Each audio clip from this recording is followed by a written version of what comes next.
A true baller, a sports enthusiast from the very beginning.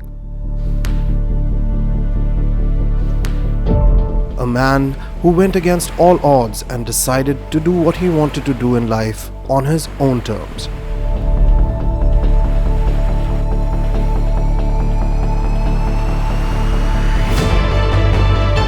He is one of the originals from India who played an instrumental role to establish the fact that poker is a skill game. So let's meet the man himself and find out who exactly is Abhishek Goindi, or as we lovingly call him, Goindi, in Behind the Shades.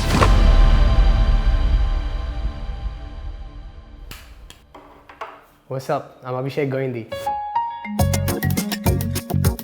I was a pretty crazy kid and I always looked to have fun in any situation. I was always seeking adventure, I was always seeking experiences, I was always seeking thrill.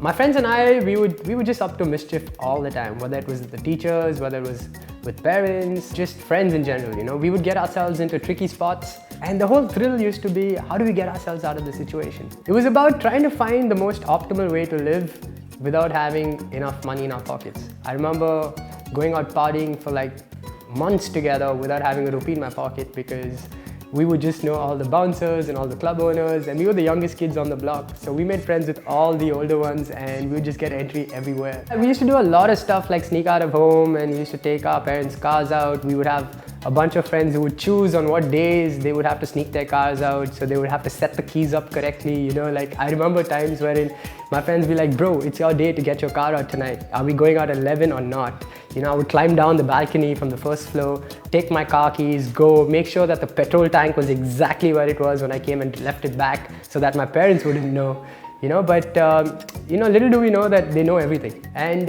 sport was something that was very, very close to me, and I made a lot of friends through sport. My favorite sport while growing up used to obviously be cricket as a kid because we're all Indians and it's just in our DNA.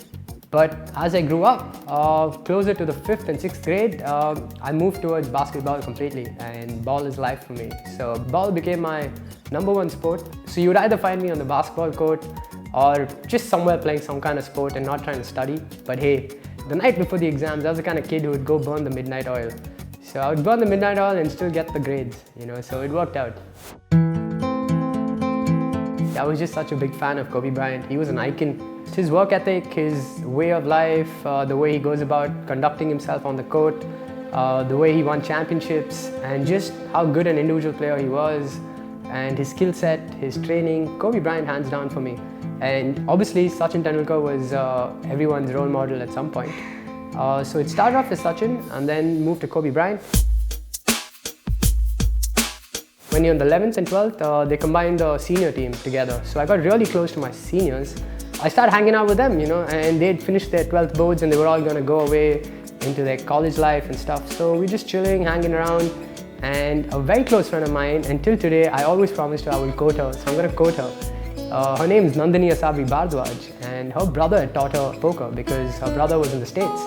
And we were just chilling around playing like bluff and rummy and board games, Pictionary and Taboo and whatnot. And we got bored of the games we were playing, and she's like, hey, my brother taught me this really cool game. It's a strategy game. That's all she said. So I said, cool. And she taught us a couple of strategies about, you know, like just basic stuff back in the day. Like, okay, if you have these 2 cards, you should be playing it because you're better than your opponent. And very basic stuff which makes no sense today.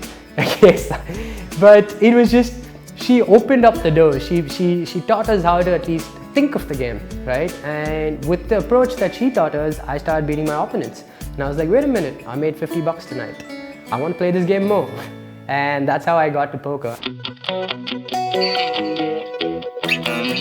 A very good friend of mine, Aditya Wadhwani. I was doing my internship in Delhi with Coca-Cola.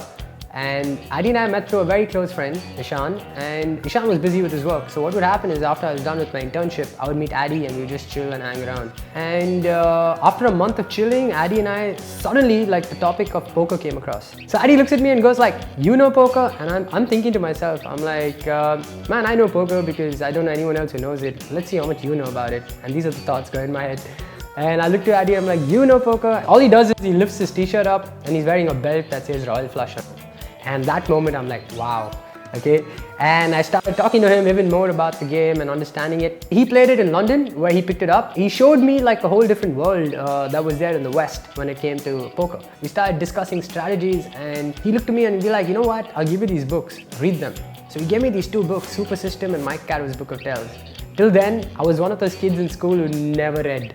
I would read like articles and listicles, but never really like textbooks and stuff. And I read those books in a jiffy, and they were like fat books, which I had never imagined. So I came back home with books, and I was telling my parents, hey, I found some books in poker.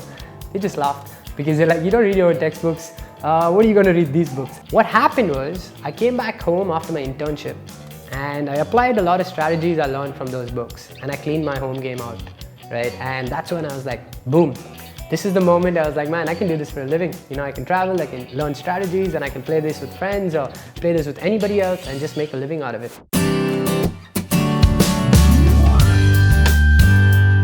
They were not the happiest when I told them I wanted to do this for a living.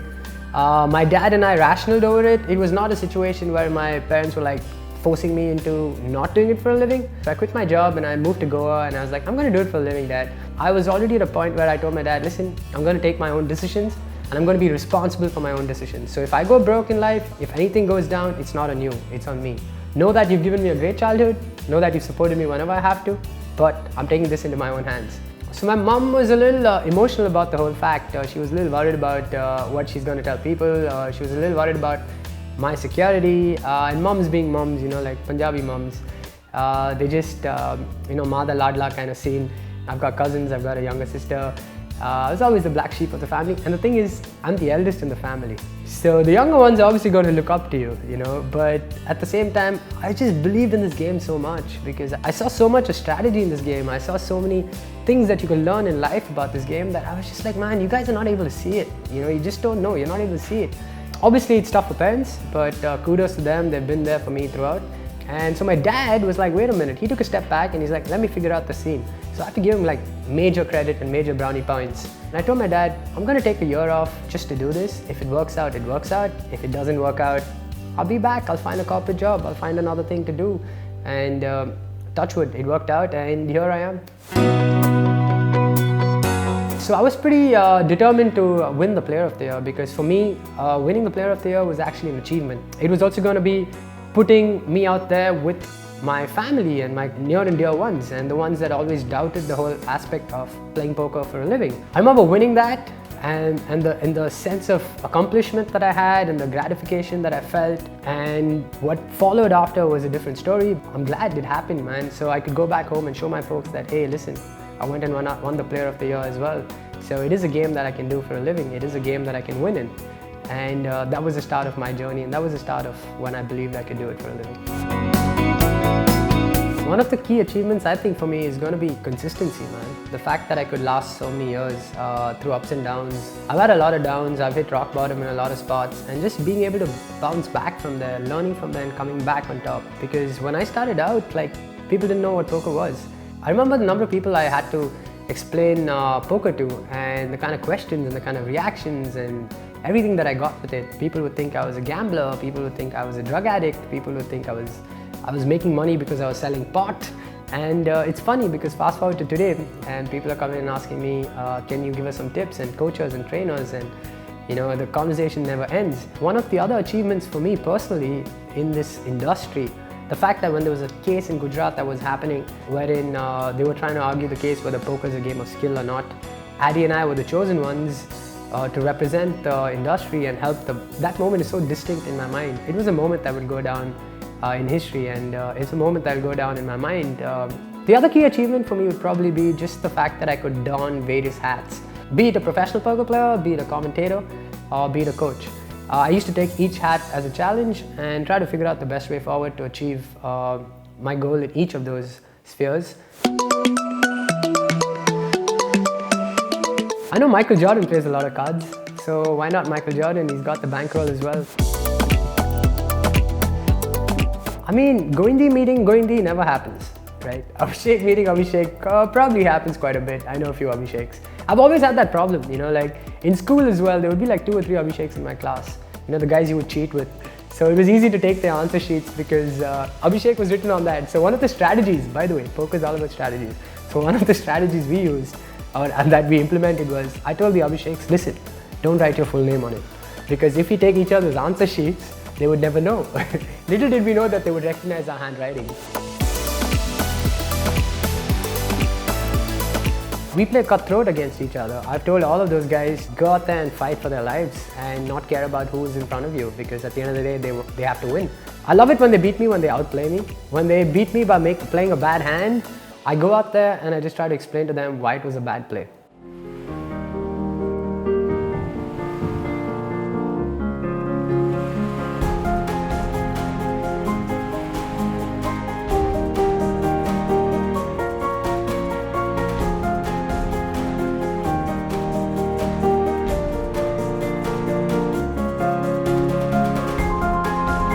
I try to stay calm throughout. So when the tide is in my favor, I'm just going to ride the wave, but I'm still going to try to make sure that my feet are on the ground. And similarly, when the tide is not in my favor, I'm still trying to make sure that my feet are on the ground, and I'm trying to keep my head above the water.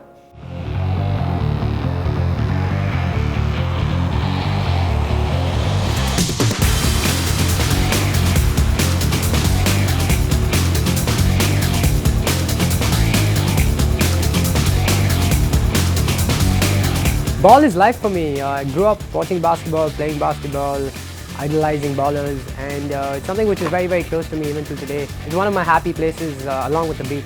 When I come back from a game of ball, I get refreshed. My mind's clear, I feel really good about myself, and just being on court makes me happy.